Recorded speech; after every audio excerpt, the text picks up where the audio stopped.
Welcome to Throttle Hog. Today we're doing Catching Up with Tate, who, as you know, has been recently more in front of the camera. Basically, what needs to happen in this video is I need to go over some of the scores. I've been on the camera, so I'm gonna continue to be on the camera, continue to give scores and my opinions on the car, whereas before it was just him, he was just giving the scores. So we thought it would be kind of important that I give my scores on the vehicles we have already done.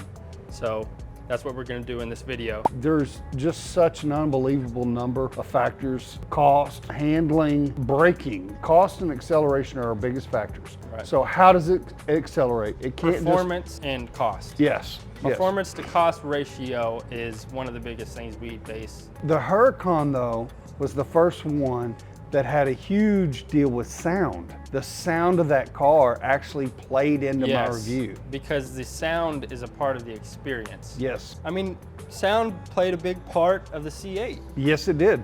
The fact that it was so quiet. The sound, by the way, if you watch that video and you're like, it's not that quiet, it was much quieter inside in that car person than on camera. Yes. So we're trying to go about every single one of these cars in a neutral, no bias, no favoritism kind of way. Honest scores for everyday people that are doing research about a car that they may be considering buying, right, or just entertainment purposes, right, of wanting to know what this car is, and being honest about what we do. One other thing that you have at your back is that you've been doing reviews on other cars. Right. And a lot of people don't get to experience that. A lot of people just buy a car, that's all they drive, and they become enthusiasts of that car. Before, I haven't driven a whole lot of cars. I'm 23 years old. I haven't been exposed to that many cars, especially high performance cars. That has played a major part in putting into perspective what is out there, how different cars are from each other, different feelings that it gives you, different types of acceleration, different type of feeling acceleration. Yes. It's hard a lot of times when you're reviewing the car to put that into words, right, because you need time to digest it and process it. So you have a huge advantage than I did. First review, first gut check reaction. We do our shoots in 2 days, basically. Yes. The Mclaren was 1 day because of so many things going on. We had to get it all finished in 1 day. But for the most part, and going forward, we're gonna set out 2 days to process the entire vehicle, which is kind of... That's hard. Without further ado, car number one, the Dodge Charger Hellcat. Your personal car. I reviewed it as a 8.2. What's your score? So I've tried to think about this in a non-biased way, taking my ownership out of the car, but it's also an advantage for me because I've lived with the car for 3 years. I know the car a little bit better than what he did in 1 day. With me saying that, it sounds like I've had issues with the car. I have not had a single issue with this car. Nothing has broken. I've like 25,000 miles on it so far, but I also take care of the car. All of that being said, it was either an 8 flat for me or a 7.9. It's gonna be a 7.99. Oh. It's almost an 8.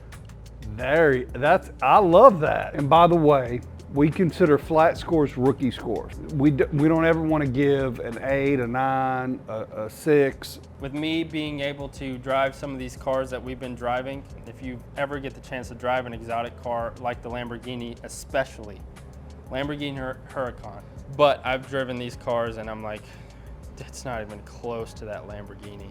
So, all right, let's move on. Yeah. My custom build Corvette. 850 horsepower, 725 to the wheel. And by the way, we're taking these cars as is. Yes. Some of these cars aren't gonna be stock. Some of them are gonna have stuff done to them, so we're not gonna be rating. I actually discount my car because of the money that you put in. Yeah, it's been a custom build versus something that's coming directly from the factory. Right. Remember, price comes into factor. Yes. How much have you put into the car and how much did you pay for the car? I don't want to say that, Tate. As it sits. It needs to be said because we've said everyone else's car. The base, what I bought was a Stingray convertible, and it was $45,000-ish. And then I put in the neighborhood of $60,000 to $70,000 into the car. So we're sitting a little over 100,000. Yeah, probably 110, 120, somewhere in that So we'll range. just say 110. You gave it an 8.6. I'm gonna give it an 8.4. It's a really amazing car. The feeling it gives you is exactly what we love, is that punch in the gut. And the sound. And the sound is amazing. The handling is really good. The acceleration is ridiculous. So 8.4 is what I'm gonna give it. Okay, so what's next? What's next is the Shelby Gt500. Shelby Gt500 is one that I have not driven. That comes into consideration. It does, but on the other hand, I've been in the passenger seat of every single one of these. True. Being in the passenger seat of your Corvette and my Hellcat is much scarier and more kick in the chest than that Mustang gave. Not that scary is what we're looking for in a car, but it gets that adrenaline going. And it has a factor in the way that the car makes you feel. You didn't hardly get scared in the Gt500. No. It was a refined It felt automobile. very, very refined.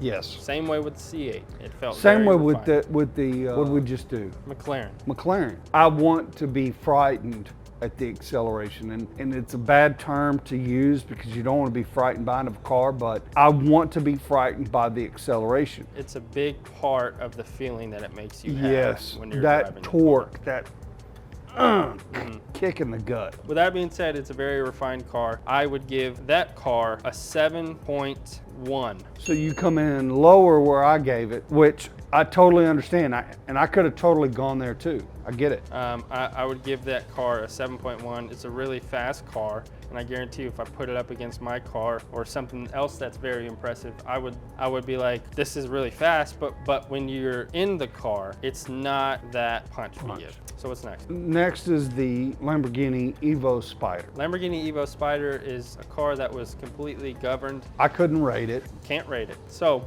that's a car I can't review. I can't rate it. So what's next? Lamborghini Huracan 610-4. The Lamborghini was the greatest. Like I said, I haven't been in a whole lot of cars, but he has, and it's the best car he's ever driven. It is like nothing you can put into words. You could say the most about that car, and you still don't have the words to explain the feeling it gives you. I'll give you some insight to that. I'm seriously contemplating buying the Huracan, probably the Huracan Performante, and supercharging it, because that would be the most intense feeling. It's four-wheel drive. It can handle a considerable amount more power and still give you the instant gratification, the instant punch in the gut acceleration, which it already does. It already does. It's already more than enough. But the meatheads that we are, we want that feeling. We love. We got to have the extra. Yes. We got to have excess. It's just like it begs the question: what if I put a supercharger on this Lamborghini? Or a twin turbo? For the first time in the reviews I've given, I haven't gone lower on the score. I've gone higher on the score. If you've noticed, all of these, I've brought down the scores on every single one of these. Yes. I'm gonna give it a 9.2. So he gave it a 9.1, I gave it a 9.2. I really hope that something comes and takes over 9.2 for me. And I did give the room for something to come in and do it. Yeah. Which is really why I don't get rated higher, because I know something's gotta be out there that's gonna be more insane than that. All of these scores are all preference. I mean, that's normal with every person.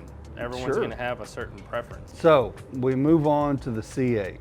We go to a American-made car. They put the motor in the rear. Give me your thoughts. My thoughts on that car. It's not as good as I hoped it would be. It's kind of the same situation as what I reviewed it as. What he said, but it's kind of similar to that Mustang in the way that it doesn't feel fast because it's so refined. It's not very loud. The torque isn't there, and the price of it. I mean, you're looking at spending $90,000 to $100,000 on a Stingray right now. Would you give it 6.8? Yes. I'd give it a 6.95.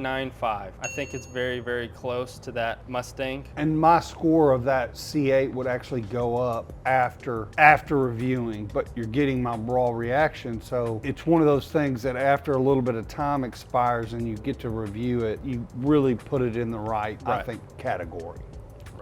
That's just not the situation that we're in with how we plan the videos and shoot the videos. But I think the Mustang I liked a little more. 6.95. So last is the McLaren.